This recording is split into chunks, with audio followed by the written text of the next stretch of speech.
భారతీయ జనతా యువ మోర్చా బీజేవైఎం గూడూరు ఆధ్వర్యంలో స్థానిక గూడూరు పట్టణంలోని సన్ రైజ్ నర్సింగ్ కళాశాలలో అంతర్జాతీయ మహిళా దినోత్సవం ఘనంగా నిర్వహించడం జరిగింది.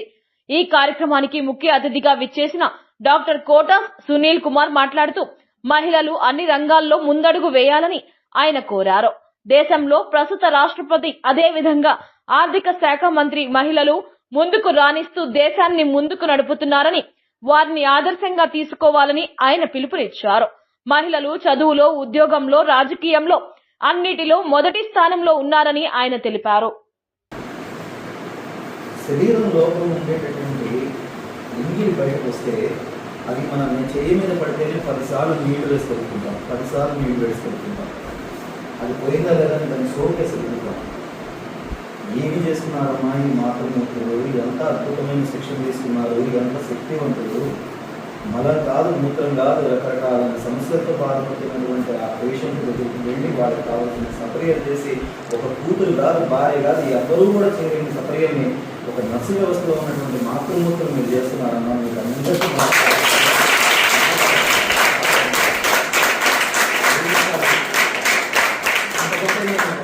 మహిళా దినోత్సవం గురించి ఏం మాట్లాడినా కూడా దీనికి మించి నేనేం మాట్లాడలేని పరిస్థితి. అంత అద్భుతమైనటువంటి సేవా కార్యక్రమాలు కావాలనుకుంటా. ఎంత ఇవాళ గమనిస్తున్నాం, ఈ స్థితి ఏ స్థాయికి వెళ్ళిందంటే ఈ దేశ వ్యవస్థ ఇందాక మనసు చాలా బ్రహ్మాండంగా చెప్పాడు. ఏ నదులు పేరు పెట్టుకున్నా ప్రతి నది కూడా యమునా ఉంటుంది, గంగా ఉంటుంది, కావేరి ఉంటుంది. అమ్మలే ఉన్నారు కానీ అయ్యలేరు. ఎందుకంటే ఓపిక వాళ్ళకే ఉంది. ఎంతమంది మేళల్లోకి వచ్చిన ఆహ్వానిస్తారు, కూర్చోబెడతారు, వాళ్ళని పవిత్రం చేస్తారు. మళ్ళీ ఆయన భద్రంగా వెళ్ళడానికి తన కుమారుల్ని, తన బిడ్డల్ని ఎలాగైతే ఆశీర్వదిస్తారో ఆ నదులన్నీ అలానే ఆశీర్వదించి చక్కగా పంపిస్తాయి. అలాగనే వాటి దేశ వ్యవస్థలో కూడా ప్రతి ఒక్కరూ కూడా గౌరవించి ప్రతి సందర్భంలో ఏ దేవత యొక్క ఆరాధన చేసుకుంటే తన స్థాయి ఉన్నతంగా పెడుతుందో ప్రతి దాంట్లో కూడా మీరు గమనించండి. దుర్గమ్మ శరణవరాత్రోత్సవాలు ఆవిడకి కాకుండా ఇతరులకు పూజలు జరగదు. నీకు 4 రూపాయలు రాకపోవచ్చు, కానీ నీ కష్టార్జితంలో రేపు నువ్వే ఇటువంటి 4 రూపాయలని 4 కోట్ల మందికి ఇచ్చే స్థాయి మీకు రావచ్చు. కానీ ఈ మధ్యకాలంలో ఆశ వైపు మనిషిని కనుక దృష్టి కనుక వెళ్ళింది అంటే జీవితాలు నాశనం అయిపోతాయి. దయచేసి అర్థం చేసుకోండి. ఈ మాయ మధ్యలో ఎవ్వరూ కూడా పడకుండా చక్కగా తల్లిదండ్రులు ఇచ్చినటువంటి జీవితాన్ని తల్లిదండ్రుల కోసం వినియోగించండి.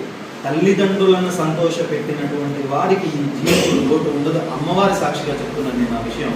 ఈ ఒక్క విషయాన్ని మీరు గమనించి మీ జీవితంలో వీటన్నింటినీ యథాతథంగా నడుచుకుంటూ ఆయురారోగ్య ఐశ్వర్యాలతో ధన కనక వస్తువాహనాలతో మీ జీవితంలో మీకు లోటు లేకుండా నేను చెప్పినటువంటి ఈ విషయాన్ని యథాతథంగా మీరు పాటించడం వల్ల మీ జీవితంలో ఉన్నదాంతో ఎంత రూపాయి ఉందో దాంతో సంతృప్తిగా ఉండండి. పక్కన వాళ్ళు ఏ బట్టలు వేస్తున్నారు, పక్కన వాళ్ళు ఏ కాస్మెటిక్ వాడుతున్నారు, పక్కన వాళ్ళు ఏ రకమైనటువంటి వాటిని అనుభవిస్తున్నారు, వాటిని గురించినటువంటి ఆలోచనని పక్కన పెట్టండి. మీ జీవితం మీది అని ఆలోచించండి. ఇది నిజంగా మీరు చేస్తే ఇటువంటి అనేకమైనటువంటి కాస్మెటిక్స్ని మీ ఇంట్లో మీరు పెట్టుకునేటటువంటి ఉన్నతమైనటువంటి భర్త మీకు వస్తాడు. అతను ఎంతో ఉన్నతమైన స్థానం ఇస్తాడు. అటువంటి స్థాయికి మీకు ఎప్పుడు కూడా ఉండాలని మనసావాచ్య కర్మను కోరుకుంటూ ఈ అవకాశాన్ని నాకు ఇచ్చినటువంటి పెద్దలకు మరొకసారి నేను ధన్యవాదాలు తెలియజేసుకుంటూ, నేను చెప్పిన 4 ముక్కలు మీకు నిజంగా కనుక అర్థమైతే నా తల్లి నాకు ఇచ్చినటువంటి జన్మ సార్థకం అనుకుంటూ సెలవు.